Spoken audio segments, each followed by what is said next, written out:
Student কেমন আছো? I hope প্রত্যেকে শুধু ভালো নয় ভীষণ ভালো আছো। স্ক্রিনের উপর একটা প্রশ্ন দেখা যাচ্ছে, তাই না? প্রশ্নটা কি বলেছে, প্রথমে আমরা মন দিয়ে পড়বো, বুঝবো, তারপর অঙ্কটা করব। কি বলা হয়েছে দেখো, cos থিটা এর ভ্যালু দেয়া রয়েছে, cos of A equal two 9/41 দেয়া রয়েছে।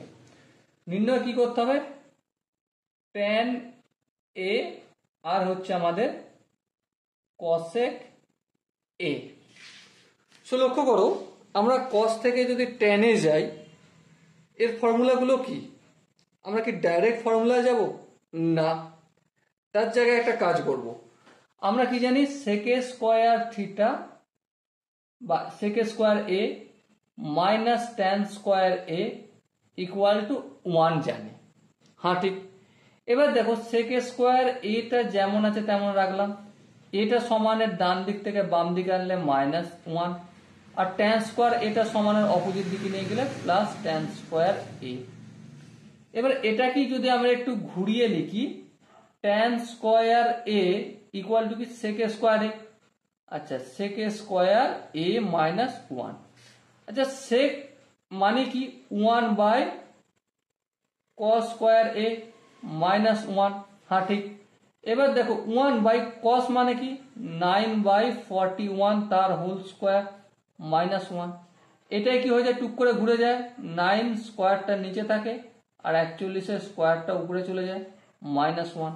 এবার যদি ক্যালকুলেশন করি, নিচে 9 স্কয়ার থাকে আর উপরে 41 তার স্কয়ার -9 স্কয়ার।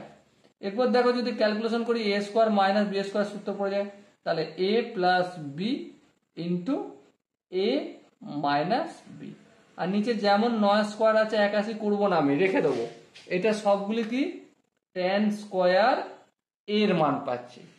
সো এবারে দেখো ক্যালকুলেশন করে কি, এবারে দেখো 41 আর 9 50 ইন্টু 41 থেকে 9 বিয়োগ করলে 9 কত 11, 9 10, 11 12, 9 10 11 2। আচ্ছা, তাহলে 32 হবে, আর নিচে 9 এর স্কয়ার। দেখো এখানটা tan স্কয়ার এ আছে, তাই না? সো tan এ সমান কি, অবভিয়াসলি রুট হবে, নিচেও 9 হোল স্কয়ার তার রুট আর উপরে রুট। দেখো under root of A by B মানে আমি root of A by root of B লিখতে পারি, সেটাই করছি এখানে।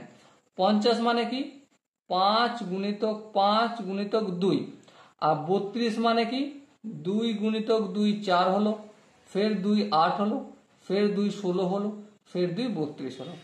এবার ধ্যান দিয়ে যদি লক্ষ্য করো, স্কয়ার রুট উঠে যাবে, নিচে 9 হয়ে যাবে, দুটো 5 আছে, একটা 5 আসবে, কটা 2 আছে গুণে দেখে নাও, একটা 2 3 4 5 6টা, তার মানে একটা 2 আর 3 2 মাল্টিপ্লাই রাখালে বাইরে বেরিয়ে আসবে।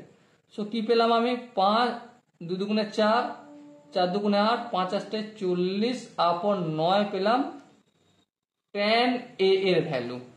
আচ্ছা, একটু কঠিন করা হয়ে গেল মনে হয়, কারণ tan এটা এভাবে যদি না বের করে আমি যদি cos থেকে যদি সাইনের ভ্যালু বের করে ফেলতাম, তাহলে ফটাক করে কোসেকের ভ্যালুটা বের হয়ে যেত, তাই না? এইভাবে করাটা আমার আই হোপ উচিত হয়নি। ঠিক আছে, এর থেকে সহজভাবে করা যায়, এমনটা নয় যে করা যায় না। সো এবারে দেখো tan এর ভ্যালু পেয়েছি। tan এর ভ্যালু পাই মানে আমরা এখান থেকে যেটা পেতে পারি সেটা হচ্ছে cot এর ভ্যালু। হ্যাঁ, তাহলে tan এ এর জায়গায় আমি যদি cot এ লিখি, 1/tan এ মানে cot এ, তার মানে এটা কি হয়ে যাবে 9/40। না বুঝতে পারলে না, চলো দেখাচ্ছি আমি। tan এ মানে কি, tan এ মানে 1/cot এ ইকুয়াল টু 40/9। তো 1/cot এটাকে আমি cot a বাই 1 করছি, তাহলে বাম দিকটা যদি নিচেরটা উপর করেছি উপরেরটা নিচে করেছি, মানে এক দিয়ে ভাগ করেছি, সো ডান দিকটাও সেম কাজ করতে হবে, তাই 9/40 হলো cot a এর ভ্যালু। ওকে, এরপর দেখো এখানে আমরা করব কি করব, আমরা কি জানি cosec a square a minus cot square a equal to 1। So cosec a square a equal to 1 plus cot square a। So দেখো 1 প্লাস cot এর ভ্যালু কত, 9 তার স্কয়ার, আর 40 তার স্কোয়ার। এবার যেহেতু যোগ চিহ্ন আছে সেহেতু এলসিএম করবি 40 তার হোল স্কোয়ার, আর এখানে 40-এর স্কোয়ার প্লাস 9-এর স্কোয়ার। এবার দেখো 40-এর স্কোয়ার মানে কি 4×4 16, তাহলে 1600 হবে, প্লাস 9 81, 81 হবে। আর এটা কি 40-এর স্কোয়ার রেখে দিই, এটা আমাদের কোসেকের স্কোয়ার এর ভ্যালু। এবার এই দুটো যোগ করে কত হবে, cosec A equal to under root of 1681 upon 40 তার হোল স্কোয়ার। সো এবারে দেখো 40 তার হোল স্কোয়ার থেকে 40 বেরিয়ে আসবে, রুট 1681। এটা রুটটা আমাদের ভাঙতে হবে। অঙ্কটা খুব বড় করে ফেলেছি, আমি পুরো হেজিয়ে দিয়েছি। ঠিক আছে, 1681 এটা যদি আমি ভাঙি, 1681-কে 1681 এই এক, প্রথমে 4×4 16, 8 1 নামলো, 4 ডবল 8, 1 খাবো 81 হবে।